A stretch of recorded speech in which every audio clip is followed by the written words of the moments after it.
성경 전체를 압축하면 구약은 예수님이 오신다 준비된 책이고, 신약의 사복음서는 예수님이 이런 분이다라고 구체적으로 제시한 책이고, 사도행전과 서신서는 이 예수님을 전파해서 교회 운동을 전개하는 그런 것을 소개합니다. 그리고 요한계시록은 이 예수님의 재림과 더불어 교회의 최후 승리를 설명하는 책이 요한계시록인데, 요한계시록은 1장은 사도 요한이 반모성의 유배를 받아서 자기의 현재 기점으로 과거에 받았던 계시를 기록한 성경이고, 2장과 3장은 반모섬의 유배를 받았을 당시에 현재 교회 소아시아 7교회를 기록을 했습니다. 그리고 4장 이후부터는 뒤에 일어날, 나중에 일어날 일들을 기록을 해서 과거 계시와 현재 계시와 미래 계시를 함께 기록한 성경이 요한계시록이라고 하는 성경인데, 현재 계시에서 소아시아 7교회를 소개했는데, 우리가 금년에 이 7교회를 살펴보면서 오늘 마지막 라오디게아 교회에 대한 말씀을 받게 됩니다. 그런데 하나님께서 사도 요한을 통해서 왜 현재 계시로 7교회를 기록하게 했을까요? 주님이 오시는 그 시간까지 우리는 계속해서 하나님의 말씀을 전파하는 사명을 감당해야 되지 않습니까? 교회가 받은 여러 가지 사명이 있지만 그 중에 아주 귀하고 귀한 사명이 복음을 전파하는 사명입니다. 이것이 예수님의 마지막 명령에 순종하는 일이기도 되고, 또 우리가 받은 사명이니까 책임이고 의무입니다.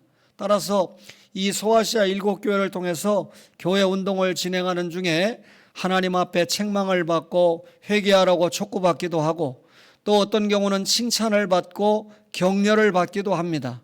지상의 교회는 이런 요소가 다 있다는 것이죠. 따라서 우리가 이 지상교회 운동을 하면서 주님 앞에 책망을 받을 요소는 회개하고 고치고 돌아오고, 그리고 주님께서 칭찬하는 요소는 그대로 잘 개성을 해서 교회 운동을 잘 감당하라 하는 의미가 있는 것입니다.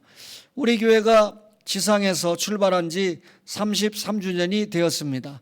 교회는 건물을 이야기하는 건 아니지만 그래도 성도들을 담고 교회 운동을 할 때 건물도 중요한 요소를 가지고 있죠. 그래서 우리가 초원교회 그러면 초원교회 건물을 생각하고, 또 그 건물 속에 담겨 있는 초원의 가족 한 사람 한 사람을 생각하게 됩니다.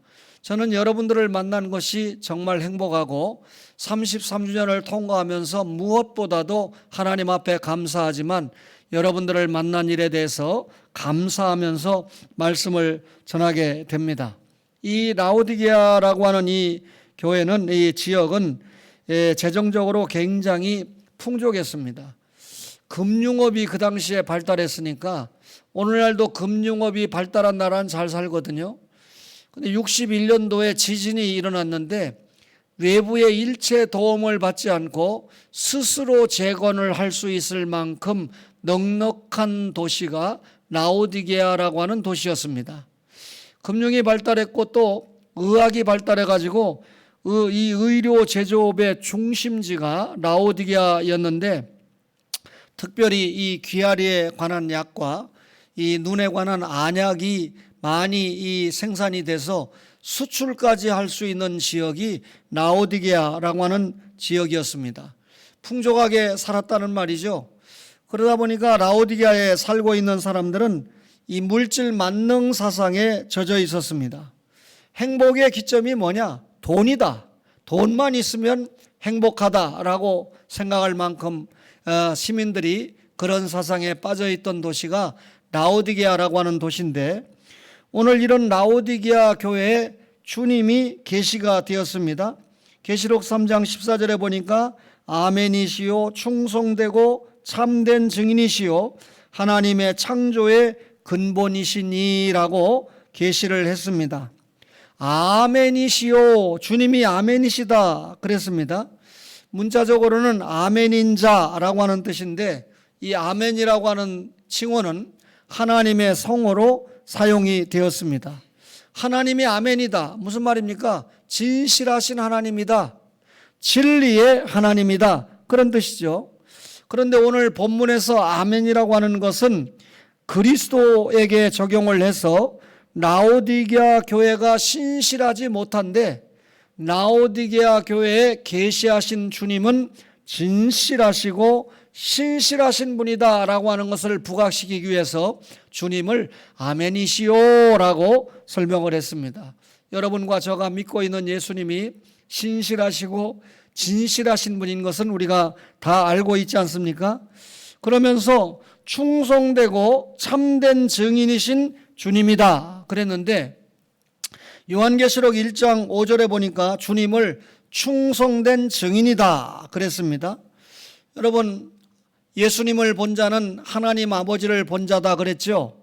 반대로 말하면 하나님 아버지를 우리에게 보여주시기 위해서 이 땅에 오신 분이 누굽니까? 예수님입니다.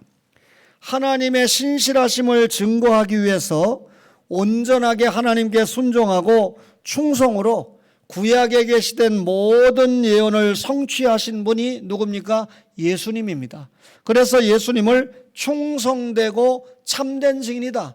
하나님 아버지께 충성하고 하나님 아버지를 가장 정확하게 우리에게 계시하신 참된 증인이다. 그렇게 소개한 것입니다.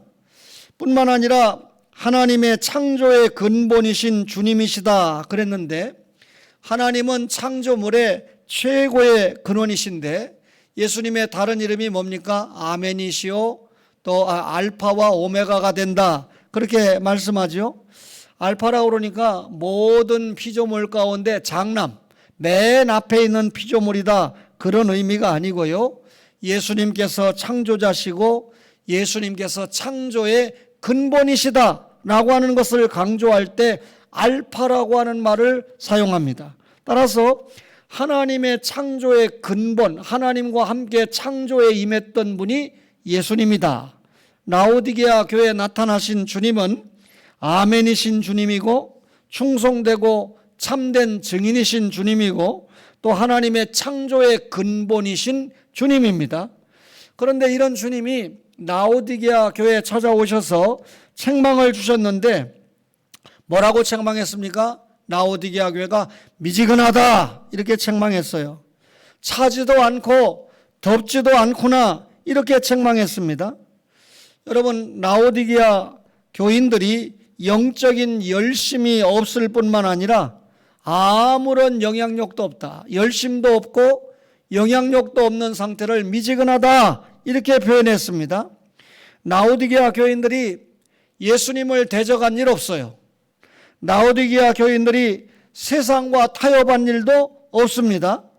그렇다고 예수님에 대해서 뜨거운 열정을 소유하지도 않았습니다. 이 말이 무슨 말입니까? 라오디게아 교회가 미지근하지도 않고 차지도 않았다라고 하는 말은 그리스도에 대해서 무관심하고 그리고 또 이 무관심이라고 하는 것은 무반응이지 않습니까? 여러분, 무관심과 무반응은 뭐의 특징이죠? 시체의 특징이지 않습니까? 그러니까 쉽게 말하면 시체와 같은 모습의 신앙생활을 하고 있는 교회가 라오디게아 교회다라고 책망을 하신 겁니다.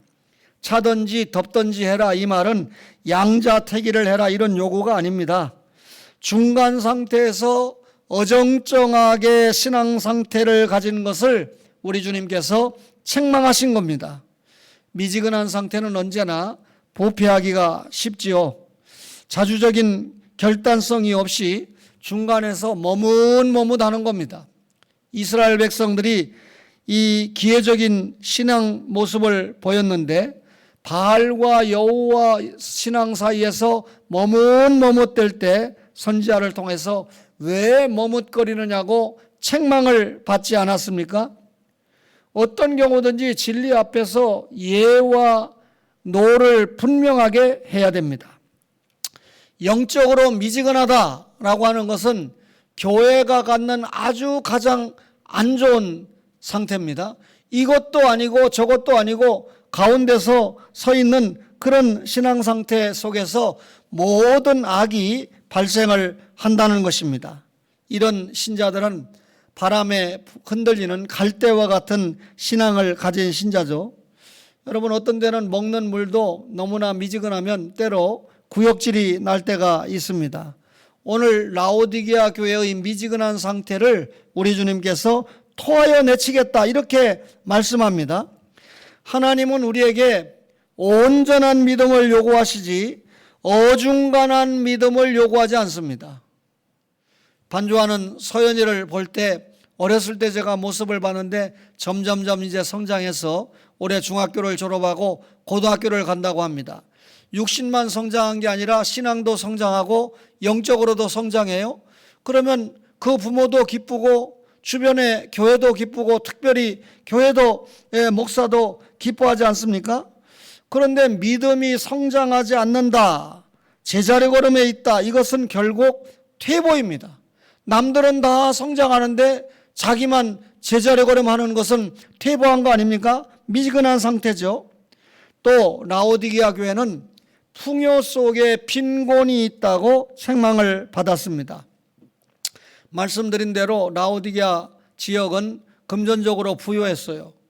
또 라오디게아 교회 교인들도 부요를 자랑을 했습니다. 너무나 부자로 살기 때문에 부족함이 없다 그렇게 자랑을 했습니다. 이 부요라고 하는 것은 가난하지 않고 남에게 빌리지 않고 넉넉하게 살아갈 수 있는 상태가 부요이지 않습니까? 성경에 보니까 어리석은 부자가 있어요.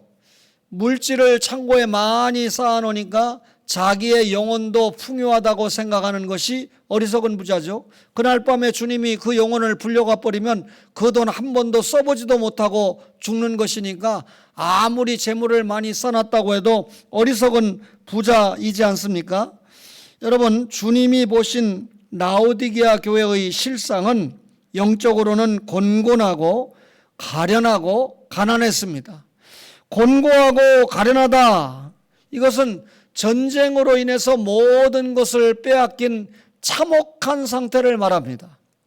젊은 학생들이 이런 설교를 이해하겠습니까마는 6.25나 춘궁기를 통과할 때 전쟁으로 폐허가 되니까 산에 올라가서 칡뿌리를 깨먹고 살아가는데 칡뿌리마저도 구하지 못할 정도로 어려운 시기를 통과하지 않았습니까?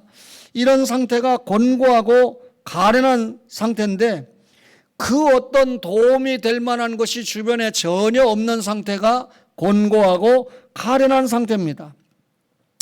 라오디게아 교회 사람들이 재정적인 이 물질은 많이 풍부하게 쌓아놨는지 몰라도 우리 주님께서 보실 때 영적으로는 대단히 곤고하고 가련하다 그 말입니다. 한마디로 말하면 예수님에 대해서는 너무나 가난한 상태다, 진리에 대해서 너무나 무관심하고 무반응한 상태다 그 말입니다. 이 안약을 만들고 또 의료 학교가 있을 정도로 대단히 발전했던 도시가 라오디게아인데 영적으로는 안약이 있으면 뭐합니까? 눈이 멀었으니까 영적으로 눈문을 안약으로 밝힐 수는 없잖아요. 다시 말하면 라오디게아 교회 교인들이 영적인 장애인이다.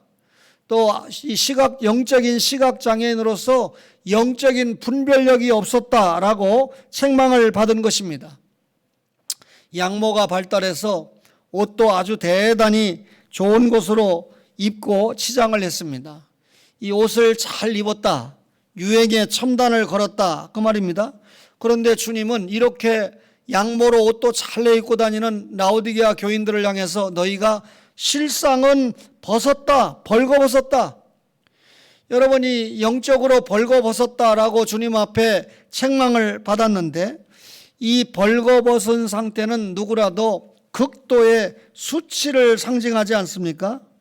라오디게아 교회가 이렇게 영적으로 눈이 멀었고 분별력이 없고 또 육신적으로 볼 때 이 영적으로 이 옷을 벗은 것만큼 극도로 나약한 상태에 있었는데, 수치의 상태에 있었는데, 라오디게아 교회가 가지는 더 큰 문제가 뭐냐 하면 자신들이 이런 실상에 노출되어 있다는 걸 모르는 거예요.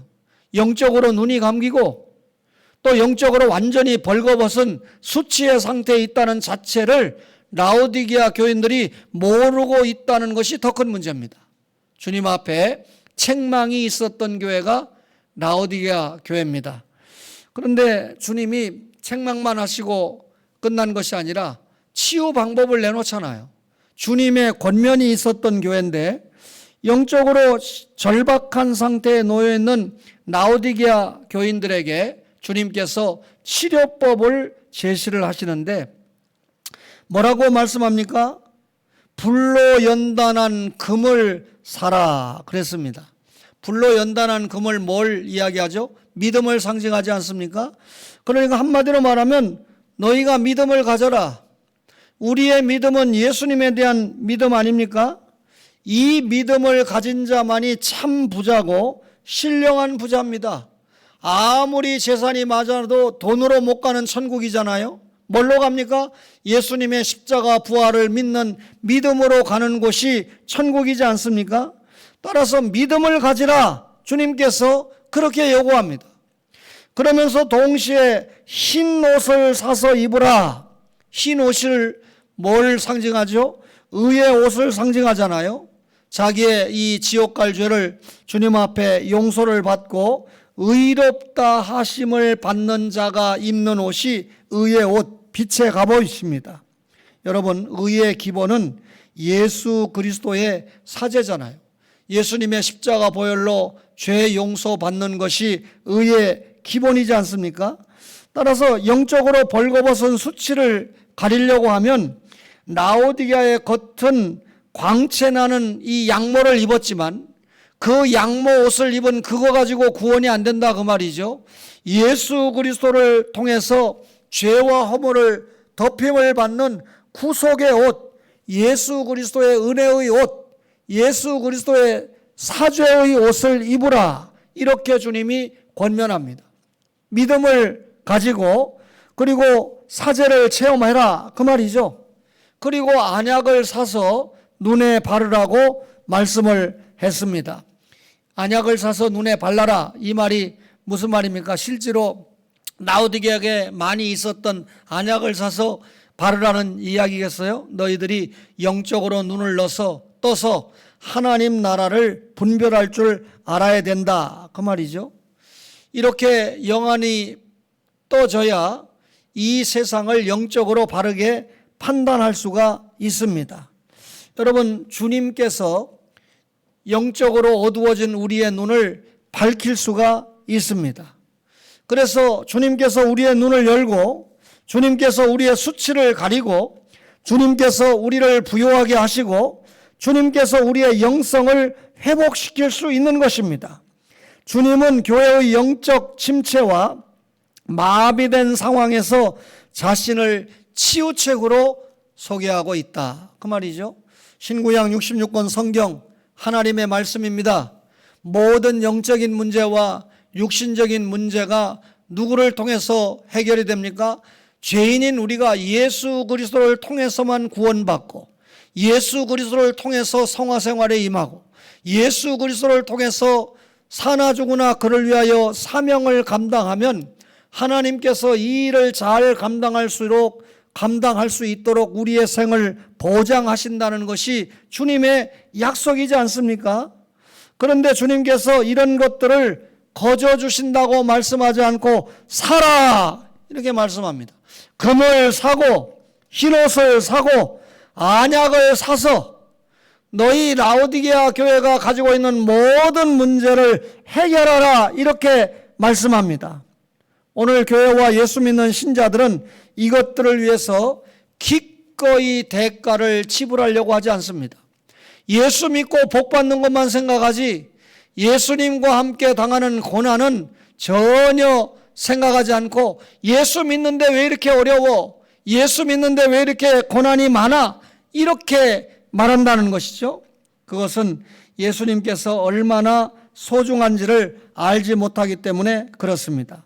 여러분, 사도 바울은 다메섹 도상에서 주님을 만난 이후에 주님을 만나고 주님께서 주신 사명을 감당하는 것이 얼마나 귀한 것을 깨닫고 자신에게 주어졌던 세상적인 모든 정말 남들이 부러워할 수 있는 그런 모든 요건들을 그리스도를 위해서 배설물로 여겼다고 고백을 하고 있습니다. 그리고 모든 세상 것을 투자해서 예수 그리스도를 얻는데 사나 죽으나 그를 위해서 먹든지 마시든지 하나님의 영광을 위해서 살았다고 고백을 하고 있습니다. 오늘 이 라오디게아 교인들에게 주님은 책망만 하지 않고 이렇게 불로 연단한 금을 사라, 흰옷을 사서 입으라, 안약을 사서 눈에 바르라, 이렇게 권면을 하셨습니다. 그리고 열심을 내고 회개하라고 그랬습니다. 주님은 라오디게아 교회를 사랑하기 때문에 책망하고 징계한다고 하셨습니다. 주님은 이 자녀들의 잘못을 방관하지 않습니다. 여러분과 제가 자녀를 길러보았지만 자녀가 잘못된 걸음을 걷는데 방관합니까? 내버려 둡니까? 잘했다고 합니까? 어린아이가 남의 집에 가서 물건을 훔쳐왔는데 야, 네가 이 물건을 가져왔으니까 우리가 부자가 되었구나 라고 칭찬합니까? 그 아이의 장래를 생각하면서 때려주기까지 하면서도 고치려고 애쓰는 것이 부모의 사랑이고 심정이지 않습니까? 라오디게아 교회라고 하는 이 주님의 자녀들이 잘못된 믿음과 잘못된 생활로 갈 때 우리 주님께서 열심을 내고 회개하라, 이렇게 요구하십니다.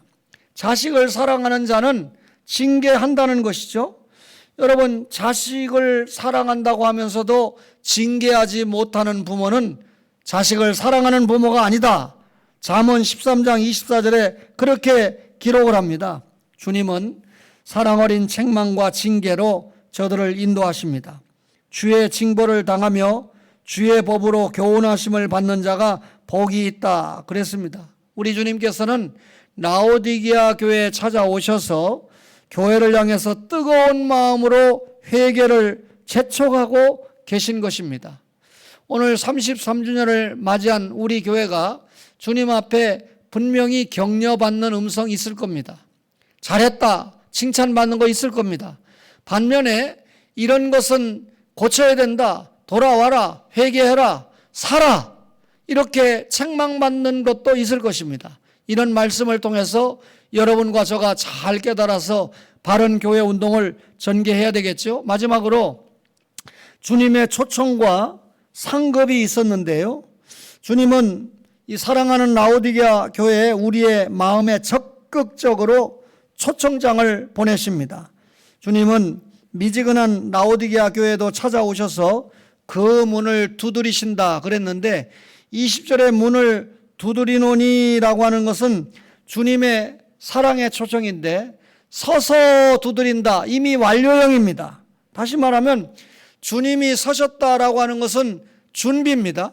그리고 그 다음에 뭐라 했습니까? 두드리노니라고 하는 이 원어는 현재형인데 주님이 두드리신다라고 하는 것은 현재 준비를 끝내고 주님이 두드리고 계시다, 그 말입니다. 계속적으로 오랫동안 사랑을 가지고 문 밖에서 두드리고 계시고 있다, 그 말입니다. 사실 여러분, 요한복음에 보면 주님이 뭐라 그랬습니까? 내가 양의 문이다. 우리가 양이잖아요. 그러면 우리가 문을 두드리고 들어가야 되는데 지금 계시록에서 누가 문을 두드리고 있습니까? 성도들이 문을 두드리는 것이 아니라 주님께서 문 밖에 서서 문을 두드리고 계시다, 그 말이잖아요. 무슨 말입니까? 연약하고 궁핍한 우리를 찾아오셔서 교제하기를 원하시는 주님의 모습입니다. 따라서 수고하고 무거운 짐진 자들아 다 내게로 오라, 내가 너희를 쉬게 하리라는 주님의 음성 앞에 우리가 응하기만 하면 되는 거 아닙니까? 누구든지 마음의 문을 열기만 하면 주님과 함께 더불어 풍성한 친교, 교제를 나누게 되잖아요. 지금은 여러분, 우리가 주님 앞에 문을 열면 주님께서 보내신 성령님을 통해서 교제하십니다. 따라서 주님은 미지근한 상태에 있는 라오디게아 교회 성도들을 찾아오셔서 부지런히 문을 두드리고 계십니다. 우리는 문만 열면 된다는 거죠. 33주년을 통과하는 우리에게 주님께서 여전히 문을 두드리고 사역을 하고 계시기 때문에 우리의 문만 열면 해결이 되는 겁니다. 그리고 승리한 자는 보좌와 함께 앉게 하신다. 3장 21절에 그렇게 말씀합니다. 주님 자신이 고난과 죽음을 이기고 하나님께 최고의 영예를 부여받아서 지금 어디 계십니까? 하나님의 보좌 우편에 계십니다. 여러분, 죽기까지 성도들과 함께한 분들은 존귀한 자리에 앉게 될 것을 약속을 하신 거죠. 여러분과 저가 세세토록 왕노릇 하리라 그랬잖아요. 여러분, 예수님의 왕지를 우리가 그와 함께 왕노릇하는 복을 누리게 해주신다 그 말입니다. 신앙의 승리한 자들에게는 예수님께서 승리하고 얻은 권세를 허락해 주신다. 이게 왕노릇이시지 않습니까? 어떤 때는 왕보다도 왕노릇하는 사람들이 더 권세를 많이 발휘하는 것을 우리가 이 시상에서 많이 보게 됩니다. 여러분, 라오디게아 교회에 대한 말씀을 받고 있습니다. 물질적인 풍요가 영적인 풍요와 항상 비례한다고 보기 어렵습니다. 우리 한국 기독교 역사를 오늘 제가 검색을 해본 결과 기독교가 가장 인구가 많고 또 불교도 그 다음이고 천주교는 제가 생각한 만큼 숫자가 많지는 않네요. 이 보도에 의하면. 그런데 이 대통령이 어떤 종교단체에 가서는 차별금지법을 강행해야 된다 이렇게 얘기를 했다가 또 이 반대하는 기독교 계통에 와서는 또 다른 발언을 했다라고 하는 어떤 그런 뉘앙스의 보도인데 어쨌든 이 지금 현재는 표하고 많이 자극이 되니까 그렇겠죠. 여러분과 저가 차별금지법에 차별 안 해서는 안 되는 그런 부분들이 있겠죠. 그러나 근본적으로 성경에 그 많은 그런 내용들을 담고 있기 때문에 우리가 적극적으로 반대하지 않습니까? 저는 그 힘없는 어느 정당의 이 대선 주자가 이야기하는 거 상당히 공감하는 거 많습니다. 그런데 이 차별법에 관한 부분에 있어서는 전혀 성경을 파기하는 그런 도전이기 때문에 그 모든 것이 다 정당하다고 해도 바른 소리라고 해도 목사로서 공감이 안 가죠. 결국은 성경대로 안 될 때는 결국 여러분 이렇게 파괴가 되고 하나님의 어떤 그 사랑에서 점점 멀어지게 됩니다. 지금 이 코로나19가 결국 말세를 우리가 실감하지 않습니까? 하나님을 도전한 일에 대해서 지금 하나님께서 심각하게 매를 들고 있는데 한국교회를 위시한 세계교회가 그리고 세계 백성들이 아직도 깨닫지 못하고 있습니다. 여러분 우리는 효과가 있는지 없는지 몰라도 그래도 저도 3차까지 예약을 해서 이달에 주사를 맞습니다만 3차는 그만두고 돈이 없어서 단 한 번도 주사를 맞지 못하고 죽어가는 사람들이 지금 아프리카에 얼마나 많이 양산되고 있습니까? 여러분, 오늘 이 물질적인 풍요가 영적인 풍요와 비례하지는 않습니다. 오히려 성경은 돈이 일만하게 뿌리가 된다. 그것이 많은 근심으로 자기를 찌른다. 이렇게 말씀하잖아요. 우리에게 주신 물질을 통해서 주님을 섬기고 이웃을 사랑하는 데 써야 됩니다. 자신에게 있는 것을 자신의 것으로 착각하고 자신의 배만 채울 때 라오디게아와 같이 주님 앞에 심각한 책망을 받게 된다. 그 말이죠. 성도는 육적인 풍요보다는 영적인 풍요가 먼저입니다. 영적으로 풍요한 자가 물질적인 풍요를 잘 감당할 수 있다는 말이죠. 어떤 경우에도 주님은 우리에게 희망을 주십니다. 생명적인 대안을 마련해 주십니다. 여러분, 이 라오디게아 교회와 같이 절망적인 상태에서도 승리할 수 있는 비결을 우리 주님께서 제시하신다. 그 말이죠.